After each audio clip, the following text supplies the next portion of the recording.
ഇന്നത്തെ റെസിപ്പി നല്ല സോഫ്റ്റ് ആയിട്ടുള്ള ഒരു ഇഡ്ഡലീൻ്റെ റെസിപ്പിയാണ്. അപ്പോൾ സാധാരണ നമ്മൾ പച്ചരി വെച്ചിട്ടല്ലേ ഇഡ്ഡലി ഉണ്ടാക്കാറ്, പക്ഷേങ്കിൽ പച്ചരി അല്ല കേട്ടോ നമ്മളിതിൽ യൂസ് ചെയ്യുന്നത്. ഇത് കഴിക്കാൻ നല്ല ടേസ്റ്റാണ്, അതുപോലെ തന്നെ നല്ല സോഫ്റ്റാണ്. അപ്പോൾ നമുക്ക് ഈ ഒരു റെസിപ്പി എങ്ങനെ ഉണ്ടാക്കുന്നതെന്ന് നോക്കാം. ചാനൽ ആദ്യമായിട്ട് കാണുന്നവരാണെങ്കിൽ വീഡിയോ ഇഷ്ടമാവുകയാണെങ്കിൽ ലൈക്ക് ചെയ്യാനും ഷെയർ ചെയ്യാനും സബ്സ്ക്രൈബ് ചെയ്ത് സപ്പോർട്ട് ചെയ്യാനും മറക്കരുത്. അപ്പോൾ നമ്മൾ പച്ചരിക്ക് പകരം ഇവിടെ എടുക്കുന്നത് നമ്മുടെ സാധാരണ പായസമൊക്കെ വെക്കുന്നത് നമ്മളെ ഉണക്കലരിയില്ലേ, അപ്പോൾ അതാണ് കേട്ടോ എടുക്കുന്നത്. ഇത് വെച്ചൊന്ന് ചെയ്ത് നോക്ക്, നല്ല ടേസ്റ്റാണ്. വെറുതെ കഴിക്കാൻ തന്നെ നല്ല രുചിയുണ്ടാകും. അപ്പോൾ ഇത് നമ്മൾ ഒരു ഗ്ലാസ് ആട്ടോ എടുത്തിട്ടുള്ളത്. അതുപോലെ തന്നെ നേരെ പകുതി അളവിൽ ഉഴുന്ന് പരിപ്പ് എടുത്തിട്ടുണ്ട്. അപ്പോൾ ഉഴുന്ന് പരിപ്പ് മുഴുവനായിട്ടുള്ളത് എടുക്കുക. അങ്ങനെ ആകുമ്പോൾ നമുക്ക് ഇഡ്ഡലി നല്ലോണം മാവ് പൊന്തി വരികയും ചെയ്യും, അതുപോലെ തന്നെ നല്ല സോഫ്റ്റായിട്ട് കിട്ടുകയും ചെയ്യും. അപ്പോൾ ഇത് ഇഡ്ഡലി സോഫ്റ്റ് ആവാനുള്ള ഒരു ടിപ്പാണ് കേട്ടോ. അതുപോലെ തന്നെ നമ്മളൊരു 1/4 ടീസ്പൂൺ ഉലുവയും ചേർത്ത് കൊടുക്കുന്നുണ്ട്. ഇനിയിപ്പോൾ ഇതൊരു 3-4 പ്രാവശ്യം നല്ല പോലെ ഒന്ന് കഴുകി എടുത്തുകൊണ്ട് വന്നിട്ടുണ്ട്. ഇനി നമുക്കിത് നല്ല വെള്ളം ഒഴിച്ചിട്ടൊന്ന് മാറ്റി വെക്കാം. അപ്പോൾ ഏകദേശം ഒരു 6-7 മണിക്കൂറെങ്കിലും നമ്മളിത് ഒന്ന് കുതിരാൻ വേണ്ടി മാറ്റി വെക്കണം. എന്നാൽ മാത്രമേ നല്ല സോഫ്റ്റായിട്ട് ഇഡ്ഡലി കിട്ടുള്ളൂ. അപ്പോൾ നമുക്കിതൊന്ന് മാറ്റി വെക്കാം. അതിനുശേഷം നമുക്കിതൊന്ന് അരച്ചെടുക്കാം. അപ്പോൾ നിങ്ങൾക്ക് വേണമെങ്കിൽ സെപ്പറേറ്റ് അരിയും അതുപോലെ സെപ്പറേറ്റ് ഉഴുന്നും കുതിർത്ത് വെക്കാം. അപ്പോൾ ഞാനിത് ദോശക്ക് അരക്കുന്ന പോലെ തന്നെയാണ് എല്ലാം കൂടി ഒരുമിച്ചാട്ടോ ചേർത്തിരിക്കുന്നത്.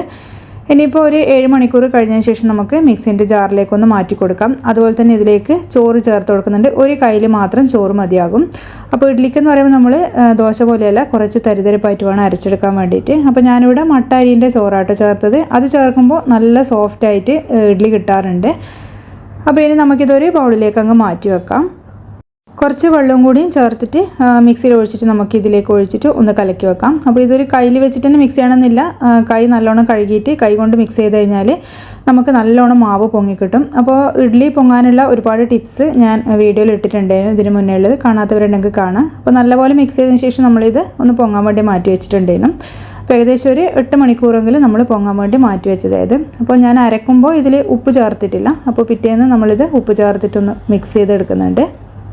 അപ്പോൾ ഇത് കാണുമ്പോൾ തന്നെ നിങ്ങൾക്ക് മനസ്സിലാകും നല്ലോണം മാവ് പതഞ്ഞ് പൊങ്ങി വന്നിട്ടുണ്ട്. അപ്പോൾ ഇത് ഇനി ഉപ്പും കൂടിയും ചേർത്തതിന് ശേഷം നമുക്കൊന്ന് മിക്സ് ചെയ്തെടുക്കാം. അപ്പോൾ നിങ്ങൾക്ക് നല്ലപോലെ മിക്സ് ചെയ്തതിന് ശേഷം ടൈം ഉണ്ടെന്നുണ്ടെങ്കിൽ ഒരു 10-20 മിനിറ്റ് ഒന്ന് മാറ്റി വെക്കാം, എന്നിട്ട് ഇഡ്ഡലി ഉണ്ടാക്കാം. അപ്പോൾ ആ ഒരു 20 മിനിറ്റ് കൊണ്ട് തന്നെ വീണ്ടും ഈ മാവ് നല്ലോണം ഒന്ന് പതഞ്ഞ് പൊങ്ങി വരും. അപ്പോൾ ആ ഒരു സമയത്ത് നിങ്ങൾക്ക് ഇതിനുള്ള കറി റെഡിയാക്കുകയും ചെയ്യാം.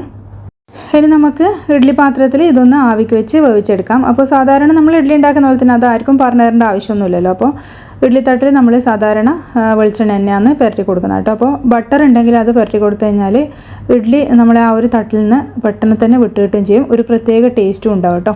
അപ്പോൾ വെള്ളം തിളക്കാൻ വെച്ചിട്ട് നമ്മളിത് ആ ഒരു തട്ട് ഇതിലേക്ക് വെച്ച് കൊടുക്കുക. എന്നിട്ട് നല്ല പോലെ ആവി വന്നിട്ട് ആ ഒരു തട്ട് ചൂടായതിന് ശേഷം മാത്രമേ നമ്മളിതിലേക്ക് മാവ് കോരി ഒഴിച്ച് കൊടുക്കുന്നത്. അതുപോലെ ചെയ്ത് കഴിഞ്ഞാൽ നമുക്ക് പെട്ടെന്ന് തന്നെ ഇത് വാങ്ങി വെച്ച് കഴിഞ്ഞാൽ ഇഡ്ഡലി വിട്ട് കിട്ടുകയും ചെയ്യും. അപ്പോൾ ഇതുപോലുള്ള ടിപ്സൊക്കെ ഒന്ന് ട്രൈ ചെയ്ത് നോക്കുക. അപ്പോൾ എല്ലാവർക്കും നല്ല സോഫ്റ്റ് ആയിട്ട് തന്നെ ഇഡ്ഡലി ഉണ്ടാക്കിയെടുക്കാൻ പറ്റും. അപ്പോൾ നിങ്ങൾ പ്രത്യേകിച്ച് ശ്രദ്ധിക്കാനുള്ളത് 1 ഗ്ലാസ് അരിക്ക് 1/2 ഗ്ലാസ് ഉഴുന്ന് ചേർത്ത് കഴിഞ്ഞാൽ തന്നെ നമുക്ക് നല്ലൊരു ഇഡ്ഡലി ഉണ്ടാക്കിയെടുക്കാനും പറ്റും. അപ്പോൾ ഞാനിതാ ഈ ഒരു തട്ടിൽ ആവി കയറ്റിയെടുക്കുന്നുണ്ട് കേട്ടോ. അപ്പോൾ ഏകദേശം ഒരു 10-15 മിനിറ്റ് മാത്രം നമുക്കിത് ആവി കയറ്റിയെടുത്താൽ മതിയാകും. അതൊന്ന് ഒരു 5 മിനിറ്റ് കഴിഞ്ഞ് ഒന്ന് റെഡി ആയതിനു ശേഷം മാത്രമാണ് ഇതിൻ്റെ മേലത്തെ തട്ട് ഞാൻ വെച്ച് കൊടുക്കുന്നത്. അപ്പോൾ നമ്മൾ സാധാരണ മേലത്തെ തട്ട് വെച്ച് കൊടുക്കുമ്പോൾ അതിൻ്റെ മേലെയുള്ള ആവി ഊറ്റിയിട്ട് അടിയിലെ ഭാഗം നിങ്ങൾ കണ്ടിട്ടുണ്ടാകും, ഇഡ്ഡലിക്ക് വെള്ളം വീണിട്ടുണ്ടാകും, അതുപോലെ ഒരു പശപശപ്പൊക്കെ ഉണ്ടാകും. അപ്പോൾ അത് ഒഴിവാക്കാനാണ് താഴത്തത് റെഡിയായിട്ട് മേലത്തെ തട്ട് ഞാൻ വെച്ച് കൊടുക്കുന്നത്. അപ്പോൾ അതും ഒന്ന് ആ ഒരു ചൂട് കയറിയതിന് ശേഷം മാത്രമാണ് നമ്മളിതിലേക്കും മാവ് കോരി ഒഴിച്ചു കൊടുക്കുന്നത്. അപ്പോൾ നിങ്ങൾക്ക് അരി അരക്കുന്ന സമയത്ത് ചോറിന് പകരം വേണമെങ്കിൽ അവിൽ ചേർത്ത് കൊടുക്കാം. അപ്പോൾ വെള്ള അവിലൊക്കെ ആണെങ്കിൽ നമ്മൾ ഇഡ്ഡലിക്ക് നല്ല വെള്ള കളർ കിട്ടും. അതുപോലെ നമ്മൾ സാബൂൻ അരി ഉണ്ടല്ലോ, അത് ചേർത്ത് കഴിഞ്ഞാൽ നല്ല വെള്ള കളർ കിട്ടും കേട്ടോ ഇഡ്ഡലിക്ക്. അപ്പോൾ അത് രണ്ടും വേണമെങ്കിൽ ചേർത്ത് കൊടുക്കാം. ചോറ് അരക്കാൻ ഇല്ലാത്തവർക്ക് അങ്ങനെയും ട്രൈ ചെയ്യാം കേട്ടോ. അവിലൊക്കെ ഒരു 10 മിനിറ്റ് ഒന്ന് കുതിർത്ത് വെച്ചിട്ട് ചേർത്താൽ മതി അരക്കുന്ന സമയത്ത്. അപ്പോൾ നമ്മൾ ഇത് വീണ്ടും ഒരു 10-15 മിനിറ്റോളം ഒന്ന് ആവിക്ക് വെച്ച് വേവിച്ചെടുത്തിട്ടുണ്ട്. അതുപോലെ തന്നെ ഫസ്റ്റ് നമ്മൾ വെച്ചപാട് ഹൈ ഫ്ലെയിമിൽ തന്നെ വെക്കണം കേട്ടോ, എന്നാൽ മാത്രമേ ആ ഒരു ഇഡ്ഡലി നല്ലോണം വീർത്ത് വരുള്ളൂ. അതും കൂടി ഒന്ന് പ്രത്യേകിച്ചൊന്ന് ശ്രദ്ധിക്കണേ. എന്നിട്ട് ഒന്ന് റെഡിയായതിന് ശേഷം മാത്രം നമ്മളൊന്ന് മീഡിയം ഫ്ലെയിമിലേക്ക് മാറ്റിയിട്ട് വേവിച്ചെടുത്താൽ മതി. അപ്പോൾ നമ്മൾ ഇഡ്ഡലി ഒന്ന് തണുക്കാൻ വേണ്ടി മാറ്റി വെച്ചിട്ട് അത് പാത്രത്തിലേക്കൊന്ന് മാറ്റി കൊടുക്കുന്നുണ്ട്. അപ്പോൾ ഇത് കാണുമ്പോൾ നിങ്ങൾക്ക് മനസ്സിലാകും നല്ല സോഫ്റ്റ് ആയിട്ടുള്ള അടിപൊളി ഇഡ്ഡലിയാണ്. അതുപോലെ തന്നെ ഈ ഒരു തട്ട് നല്ലപോലെ തണുത്തതിന് ശേഷം മാത്രമേ നിങ്ങൾ ഇഡ്ഡലി ഇതിൽ നിന്ന് മാറ്റി കൊടുക്കാൻ പാടുള്ളൂ. അപ്പോൾ ഞാൻ കുറച്ച് തിരക്കുള്ളതുകൊണ്ട് കുറച്ച് ചൂടോടുകൂടി തന്നെ ഇത് മാറ്റി കൊടുത്തത്. അതുകൊണ്ട് അങ്ങനെ ചെയ്യുമ്പോഴേ നമുക്ക് അടിക്ക് പിടിക്കുകയും ചെയ്യാം. അപ്പോൾ നല്ലോണം തണുത്തതിന് ശേഷം മാത്രം അത് മാറ്റി കൊടുക്കുക. അപ്പോൾ നല്ല സോഫ്റ്റ് ആയിട്ടുള്ള നല്ല സ്പോഞ്ച് പോലെയുള്ള നമ്മുടെ ഇഡ്ഡലി ഇവിടെ റെഡി ആയിട്ടുണ്ട്. അപ്പോൾ പച്ചരിക്ക് പകരം ഈ ഒരു ഉണക്കലരി വെച്ചിട്ടൊന്ന് ട്രൈ ചെയ്ത് നോക്കുക. എന്നിട്ട് ഫീഡ്ബാക്ക് പറയാൻ മറക്കരുത്. താങ്ക്